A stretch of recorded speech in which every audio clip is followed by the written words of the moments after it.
নমস্কার শ্রোতা বন্ধুরা, সন্ধ্যায় গল্পের আসল ইউটিউব চ্যানেলে তোমাদের সবাইকে স্বাগত। আজকের গল্প ছন্দনীর কলমে ববিতারা। অনিমেষ চায়ের কাপে শেষ চুমুক দিয়ে উঠে দাঁড়ালো। মাধবীলতার চোখে চোখ রেখে বলল, যেদিন আমাকে মন থেকে আপন ভাবতে পারবে সেদিন থাকবো। মাধবীলতা পিছন থেকে অনিমেষের শার্টের কোনা টেনে ধরল। অনিমেষ অন্যদিকে তাকিয়ে দীর্ঘশ্বাস গোপন করল। মাধবীলতা বলল, মন থেকে আপনি ভাবতে পারেননি। এই কথা কে বলল আপনাকে? বলতে হয় না, আমি জানি। সব জানতা হয়ে গেছেন নাকি আপনি? এই যে তুমি আমাকে তখন থেকে আপনি আপনি করে যাচ্ছ, তাতেই তো বোঝা যাচ্ছে তুমি আমার কত দূরে। এতদিনটা আপনি আপনি বলেছি, তখন তো কিছু বলেনি। তখন বলিনি কারণ তুমি শুরু থেকে আমাকে আপনি বলতে। আজ হঠাৎ তুমি বলায় আমি যে কি খুশি হয়েছিলাম, ভেবেছি এবার বুঝি আমাকে আপন ভাবতে শুরু করেছো। কিন্তু আমার ভাবনা ভুল ছিল। তুমি তখন আবেগ ধরে রাখতে পারোনি। বেখেয়ালে আমাকে তুমি করে রেখেছ। তোমার আবেগ কেটে যেতেই এখন আমাকে আপনি বলে ডাকছো। মাধবীলতা মুখ টিপে হেসে ফেলল। তবে অনিমেষের শার্টের কোনা ভুলেও ছাড়ল না। বলল, রাগ না অভিমান জানি না, এতদিনের অভ্যেস তো, তাই বারবার গুলিয়ে যাচ্ছিল। আমি তোমাকে তুমি করে বললে খুশি হবে তুমি? মাধবীলতা মোলায়েম কণ্ঠে কথাটা শুনে অনিমেষের বুকের ভিতরে কাঁপুনি দিয়ে উঠল। কি হলো, কথা বলছো না কেন? অনিমেষ নিঃশব্দে। ঠিক তখনই মাধবীলতার ফোনটা বেজে উঠল। Unknown number. অনিমেষ বলল, ফোনটা রিসিভ করো। Unknown number. দরকারি ফোনও তো হতে পারে। এত রাতে কারোর সাথে ফোনে কথা বলতে ইচ্ছে করছে না। এত রাত দেখেই ফোনটা রিসিভ করতে বলেছি। মাধবীলতা অনিচ্ছা সত্ত্বেও ফোনটা রিসিভ করলো। ফোনের স্পিকার অন করে দিয়ে বলল, হ্যালো, কেমন আছো মাধু? মাধবীলতার মেজাজ প্রচন্ড খারাপ হয়ে গেল। সঞ্জয় বেশ কিছুদিন যাবৎ বিভিন্ন নম্বর থেকে ওকে যখন তখন কল দিয়ে ডিস্টার্ব করছে। সঞ্জয়ের কণ্ঠ পেলেই মাধবীলতার সাথে সাথে ফোন কেটে নাম্বার ব্লক লিস্টে ফেলে দেয়। আজও দেওয়ার ইচ্ছে ছিল। নেহাত অনিমেষ ওর সামনে বসে আছে। এখন সঞ্জয়ের সাথে কোনো কথা না বলে ফোন রেখে দিল। অনিমেষ ওকে ভুল বুঝবে হয়তো। হয়তো মুখ ফুটে বলবে, তবে মনে মনে ঠিক ভুল হচ্ছে। না চাইতেও অটোমেটিক সন্দেহের বীজ মনে ঢুকে যাবে। সম্পর্কের শুরুতেই ভুল বোঝাবুঝি, সন্দেহ এসব চায় না মাধবীলতা। মাধবীলতা কড়া কণ্ঠে বলল, মাধবীলতা? আমার নাম মাধবীলতা। আশ্চর্য, তুমি রেগে যাচ্ছ কেন? পুরনো অভ্যাস এত সহজে কি ছাড়া যায়? যাই হোক, যে কথা বলার জন্য তোমাকে ফোন দিয়েছি। তুমি কি এখন একা আছো? না, সাথে আমার বর আছে। সঞ্জয় ঠাট্টা ভেবে হেসে ফেলল। বলে, ভালোই তো ঠাট্টা করা শিখেছ। মাধবীলতা উত্তর দিল না। সঞ্জয় বলল, তোমাকে খুব জরুরি একটা কথা বলার ছিল মাধবীলতা। কি? বলে ফেলুন। অনেক রাত হয়েছে, এমনিতে আপনার এইসব আজাইরা প্যাচাল শোনার মতো মুড আমার সময় কোনোটাই এখন আমার নেই। তা থাকবে কেন? আমার জায়গায় তো অন্য কেউ এসে গেছে। এই, এক সেকেন্ড, আপনার জায়গায় অন্য কেউ এসে গেছে মানে কি? রাত দুপুরে পরের বউকে ফোন দিয়ে তামাশা শুরু করেছেন নাকি? আপনার বউ আমার পাশেই ঘুমিয়ে আছে, ডেকে বলবো নাকি? দেখেন, আপনার জামাই আমাকে রাত দুপুরে ফোন দিয়ে প্রেমালাপ করার চেষ্টা করছে। সঞ্জয় দমে গেল। বলল, বিয়েতে তো তুমি আমাকে একবারও নিমন্ত্রণ করলে না। এটাই আপনার জরুরি কথা? না, তবে তুমি যদি আমাকে বিয়েতে আসতে বলতে আমি অবশ্যই আসতাম। আমার তো ঠেকা পড়ে না। তুমি অনেক পাল্টে গেছো মাধবীলতা। যাই হোক, যে কথা আর কি কি বলবো, বলার জন্য তোকে ফোন দিয়েছি। অনিমেষ একটা মেয়েকে প্রচন্ড ভালোবাসে। সেই মেয়েটার সাথেও অনেকবার দেখা করেছে। এমনকি এমনকি রুম ডেটও করেছে। ঠিক একইভাবে আমার নামে অনিমেষের কান ভাঙিয়েছেন, তাই না? যেই দেখলেন ও পাত্তাই দিল না, উনি শেষ চেষ্টা করতে আমাকে ওর ব্যাপারে বলছেন। কান খুলে শুনে রাখুন, অনিমেষ রুম ডেট করুক আর যাই করুক আমার কোনো সমস্যা নেই। কারণ আমি ওর অতীত কখনো দেখবো না, আমি দেখবো ওর বর্তমান, ভবিষ্যৎ। আমার মনে হয় অনিমেষও আমার সাথে একমত হবে। শেষের কথাগুলো অনিমেষের চোখের দিকে তাকিয়ে বলল মাধবীলতা।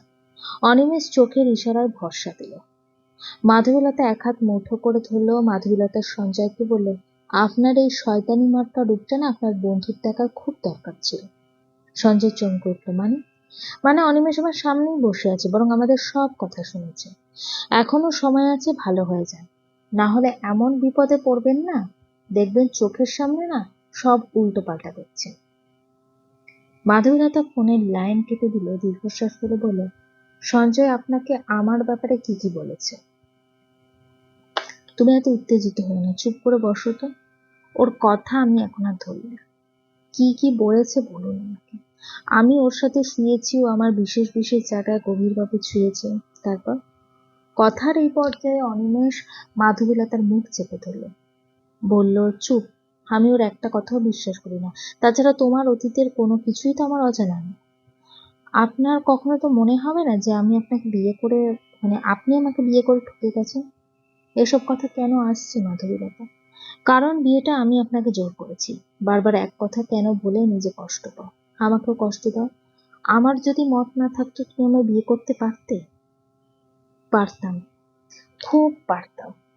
কারণ আপনি যে ভালো মানুষ। অন্যের কথায় কেন আমাদের সুন্দর অনুভূতি বা মুহূর্তটা নষ্ট করছো মাধবীলতা? আপনি আগে বলুন সঞ্জয় আমার ব্যাপারে আপনাকে কি কি বলেছে। আমি ওর কোনো কথাই ঠিক করে শুনিনি মাধবীলতা। মাধবীলতা বিড়বিড় করে বলল, কেন শোনোনি? রুচি হয়নি বুঝি? রুচি হবে কেন? আমি তো খারাপ না।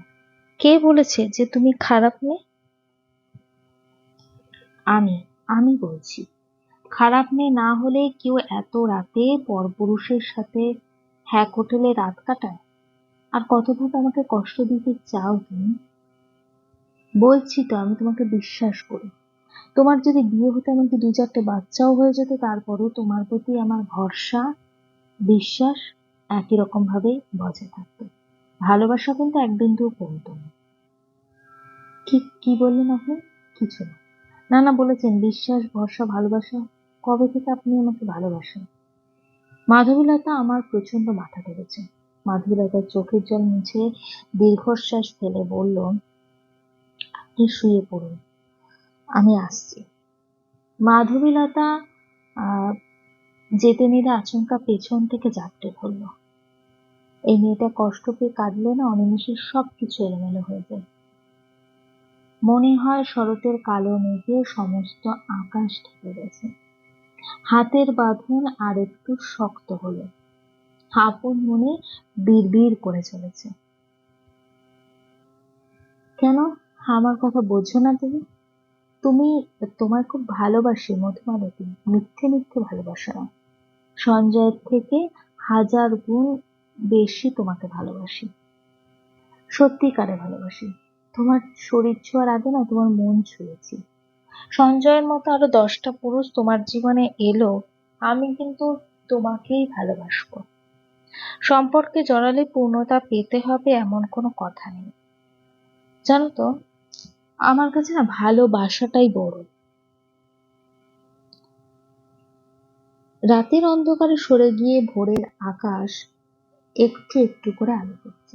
গাছে গাছে ফুল ফুটছে, পাখির কলতানে চারপাশ মুখরিত। সারাটা রাত অনিমেষের কাঁধে মাথা রেখে বসে বসে গল্প করছে মাধবীলতা। অনিমেষ ভোরের আজান দেওয়ার আগেই চলে গেছে। মাধবীলতা এখনো ব্যালকনিতে বসে ভোর হাওয়া দেখছে। কিভাবে রাতের অন্ধকার সরে গিয়ে ভোর হলো একটা সাদা চোখে দেখা যায় না, তবে অনুভব করা যায়। মাধবীলতার সামনে চায়ের ঠান্ডা কাপ পড়ে আছে। সারা রাত জেগে থাকার কারণে মাথায় ভোঁতা অনুভূতি, শরীর ম্যাচ ম্যাচ করছে। একটুখানি ঘুমিয়ে নিলে বেশ হতো। দরজায় খটখট শব্দ হচ্ছে। মাধবীলতা আড়মোড়া ভেঙে উঠে দাঁড়ালো। দরজা খুলে দিতেই মার বৌদি দাঁড়িয়েছে। মালতী উকি ঝুঁকি দিয়ে বলল, জামাই চলে গেছে? হুম, রেডি হয়ে নে অধিবাস হবে। আচ্ছা। মালতী শম্পাকে উদ্দেশ্য করে বলে, বৌমা, মাধবীকে না শাড়ি গহনা পরিয়ে রেডি করিয়ে দাও। শম্পা মালতীর কথায় সম্মতি জানিয়ে ঘরে এলো। ঘরের দরজা ভেতর থেকে বন্ধ করে দিয়ে মাধবীলতা বলল, তুমি বসো বৌদি, আমি চট করে সাবান নিয়ে আসি। শম্পা আটকে উঠল। মা শুনলে রাগ করবে তো। মাধবীলতা হেসে ফেলে বললে, তুমি না বলে কেউ যাবে না বৌদি। সারা রাত জেগেছিলাম, শরীর খুব ম্যাচম্যাচ করছে। এখন শাওয়ার না নিলে চলবে না। সমস্যা নেই, বিয়ের নিয়ম নীতি মেনে পরে আবার স্নান করবো। যাও তাহলে, একটু তাড়াতাড়ি করো কেমন? আচ্ছা। শম্পা ব্যালকনিতে গিয়ে দাঁড়ালো। ভোরের স্নিগ্ধ বাতাস গায়ে এসে লাগছে। ব্যালকনির সেন্টার টেবিলে দুটো অর্ধ খাওয়া চায়ের কাপ পড়ে আছে। একটা ফ্লাক্সও আছে। নিশ্চয়ই দুজনে এখানে বসে সারা রাত গল্প করেছে। গল্পের ফাঁকে গরম ধোয়া ওঠা চায়ের কাপ চুমুক দিয়েছে। শম্পা দীর্ঘশ্বাস ফেললো। অনিমেষ তাকে নিয়ে এখন আর ভাবতে চায় না। শম্পা না চাইতেও মানুষটা বারবার ভাবনায় এসে যায়। জানো তো, মানুষটাকে যতবারই মন থেকে ভুলে যেতে চায় শম্পা, ততবারই না মন মস্তিষ্কের সাথে তুমুল যুদ্ধ শুরু হয়। প্রতিবারই মস্তিষ্ক হেরে যায় আর মন জিতে যায়। নিজের সাথে যুদ্ধ করতে করতে বড্ড ক্লান্ত হয়ে গেছে শম্পা। বৌদি, শম্পা মাধবীলতার আড়ালে চট করে চোখের জল দুটো মুছে নিল। মুখে হাসি ফুটিয়ে বলল, তোমার স্নান করা হয়ে গেছে? হুম। শম্পা তাড়া দিয়ে বলল, চলো তাড়াতাড়ি রেডি হয়ে। গল্পটি কেমন লাগলো অবশ্যই আমাকে কমেন্ট করে জানিও। আর আমার চ্যানেলে গল্পগুলো যদি তোমাদের ভালো লেগে থাকে, চ্যানেলটিকে সাবস্ক্রাইব করে পাশে থেকো।